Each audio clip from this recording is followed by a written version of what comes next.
Yes. What was your how did you feel going in after Jeff Porcaro? What was that like? How did you stay true to you, but also staying true to what he to what Jeff did? Yeah. Well, the same could be said of the Who too. I joined after Kenny Jones, but everybody still compared Kenny to Keith and myself to Keith, and probably to this day, you know. Look, they Toto called me because they didn't want to have somebody come in and copy Jeff. They wanted to have somebody that had his own style, sound, and brought something different to the band, because it's never going to be the same, no matter who you get. And if you get someone who's just going to basically play the songs the way that Jeff played them all the time, it's going to be a weaker version. No matter how good it is, it's not going to be Jeff, you know? Jeff was a phenomenal player. And he created some of that music, you know, he was there in the beginning.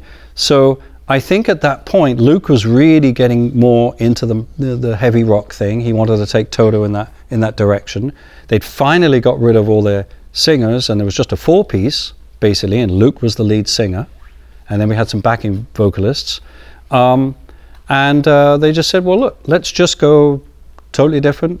We know he'd be able to play the music. It will just sound different. And so I just went in and played the music, which is what I've always done. You know, with the Who, with Pete Townsend songs, same thing. I just play the music. I listen to the tracks and the way they were played, and if there's something that really tickles me that Keith did or Jeff did, then I might, you know, copy it, more as a kind of a salute to them, you know. But basically, I just play the song. Well, 21 years later, so I guess it worked out. But yeah, it was a very different identity for the band, different way to go. And I think, you know, the fans, obviously, that's the difficult bit, is dealing with the fans. It's the thing you don't really think about because you're too busy learning the music and trying to do a good job. And then you suddenly turn up and there's all these people waiting at the stage door, and you're going, oh, that's right, they were fans, aren't they? And they have no idea who I am. You know, some of them might with stuff I did before, but most not. And now they're great, you know, they've become my fans. They come to all my shows, protocol shows. I've even got them coming to like straight ahead gigs that I do, and it's great, it's lovely. But that's how I dealt with it.